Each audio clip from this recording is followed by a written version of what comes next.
Good morning students. आज मैं आप लोगों को नाउन का जो 5वां भाग है यानी एब्स्ट्रैक्ट नाउन,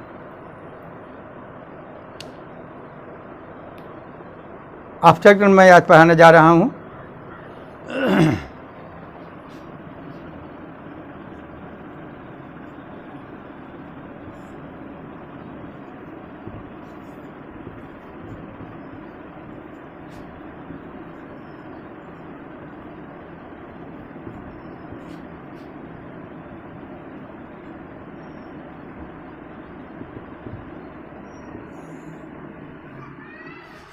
इसको हिंदी में कहा जाता है भाववाचक संज्ञा।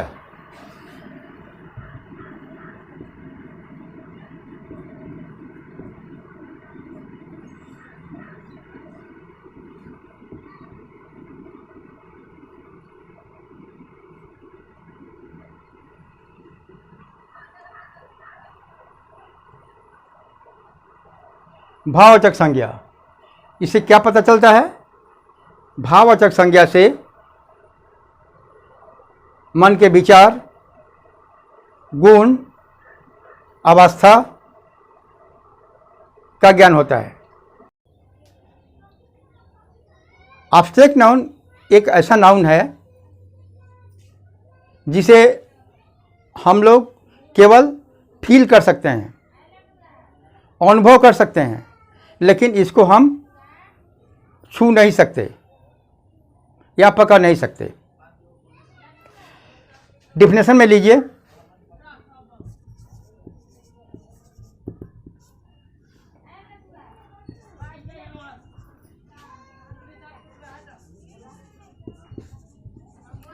an abstract noun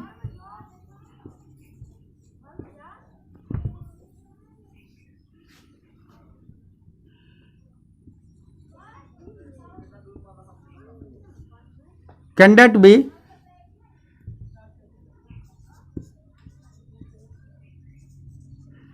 touched or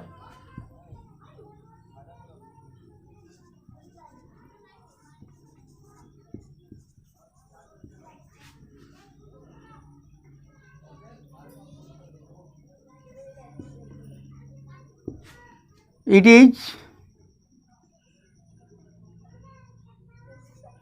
can only be feel। यह केवल महसूस किया जा सकता है, यह केवल महसूस किया जा सकता है। दूसरी बात और, इसको हम देख भी नहीं सकते हैं। एब्स्ट्रैक्ट नाउन यह शरीर का, मन का विचार होता है, भाव होता है, अवस्था होता है। इस चीज़ को हम केवल महसूस कर सकते हैं और किंतु उसे देख नहीं सकते, पकड़ नहीं सकते, छू भी नहीं सकते। ऐसे नाउन को एब्स्ट्रैक्ट नाउन यानी भाववाचक संज्ञा कहा जाता है। जैसे देखिए,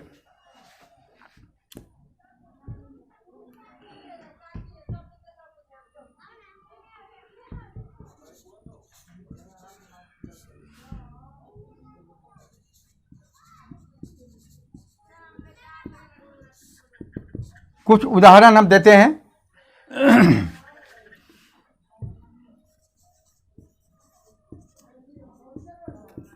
ऑनेस्टी यानी ईमानदारी। तो ईमानदारी की, यदि किसी के अंदर ईमानदारी है तो उस ईमानदारी को कोई देखता नहीं है, न उसे पकड़ सकता है और न उसे छू सकता है और न देख सकता है।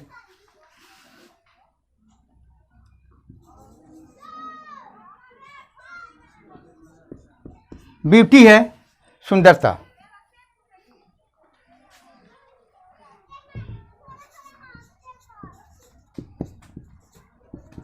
इंटिटी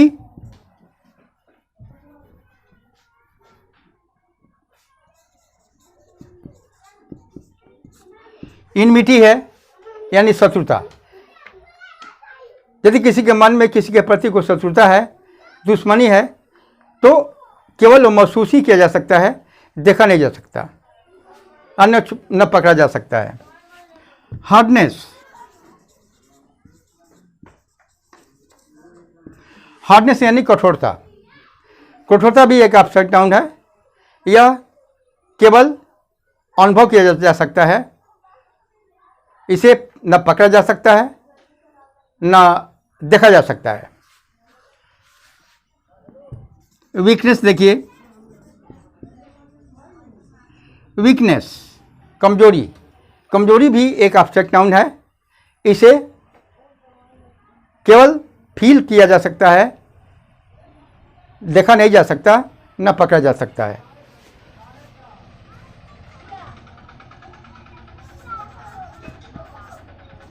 चाइल्डहुड, मैनहुड,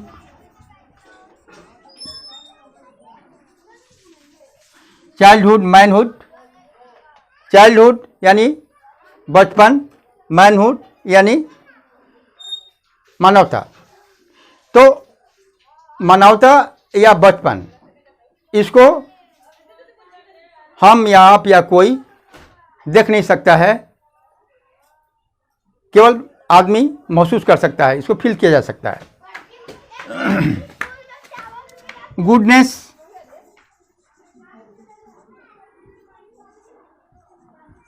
गुडनेस यानी अच्छाई।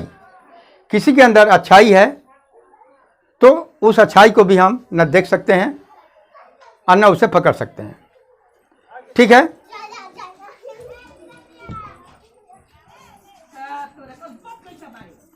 वैसा ही हेल्थ है, वेल्थ है, फीवर, पेन, फीवर बुखार। बुखार भी एक शरीर की ऐसी अवस्था है जिसे देखा नहीं जा सकता और न उसे पकड़ा जा सकता है। पेन, दर्द, कहीं शरीर में दर्द हो रहा है, हेडेक है, बॉडी एक है, इसको भी हम देख नहीं सकते और न पकड़ सकते हैं। पेन में जैसे आपका हेडेक है,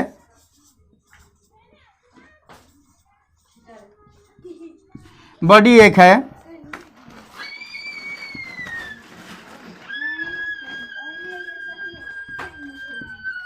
हेडेक, बॉडी एक, माथा दर्द, शरीर दर्द। तो किसी प्रकार का दर्द हो, इसे कोई देखता नहीं है, केवल इसको भी महसूस ही किया जा सकता है। ठीक है। तो इस प्रकार के अनेकों उदाहरण आपको मिल जाएंगे एब्स्ट्रैक्ट नाउन के। तो सिंपल वे में आप ये समझिए, कुछ शरीर की कुछ ऐसी अवस्थाएं होती हैं, ऐसे स्टेट्स होते हैं जिसको हम ना पकड़ सकते हैं, ना छू सकते हैं, ना उसको देख सकते हैं। तो ऐसी अवस्थाओं को, ऐसे विचार को, ऐसे भाव को ही एब्स्ट्रैक्ट नाउन कहा जा सकता है। जॉय, खुशी, यूथ,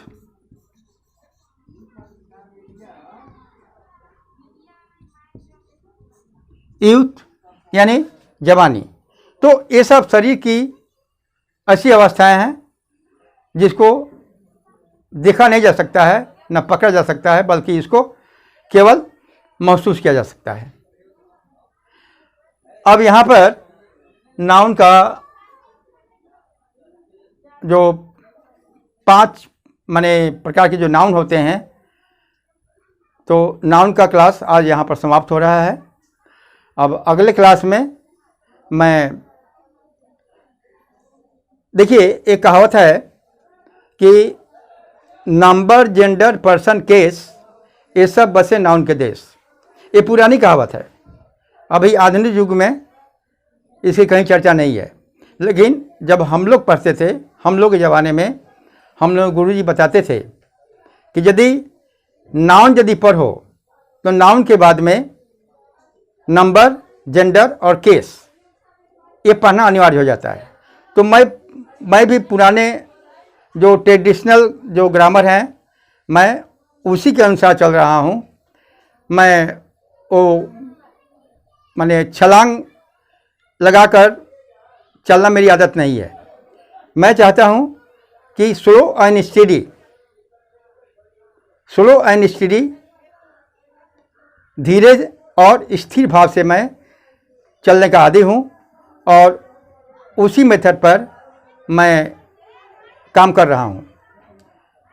ठीक है, कारण कि अब हड़बड़ करके या जल्दी करके, ऐसे तो मैं चाहूँ तो आपको एक के बाद भॉइस पढ़ा सकता हूँ, नरेशन पढ़ा सकता हूँ। तो यदि आपको वॉइस और नरेशन पढ़ना है तो उसके पहले आपको टेंस का नॉलेज होना अनिवार्य है।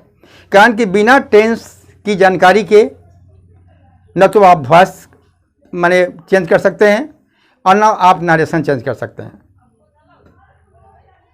यदि मान लीजिए कि मैं अभी आप लोगों को नरेशन या वॉइस पढ़ाऊँ, आपको टेंस का नॉलेज नहीं है, तो मुझे भी लोग माने कहेंगे कि भाई कैसा टीचर है भाई, है ना, पहले टेंस नहीं पढ़ाया, अब वॉइस और नरेशन पढ़ाना शुरू कर दिया। तो उस प्रकार का काम मैं नहीं करना चाहता हूँ। मैं बिल्कुल स्लो एंड स्टडी चल रहा हूँ। ट्रेडिशनल जो ग्रामर हैं उसके अनुसार मैं अपना काम कर रहा हूँ। ठीक है, अब इसके अगले क्लास में मैं आप लोगों को नंबर पढ़ाऊँगा। थैंक्स।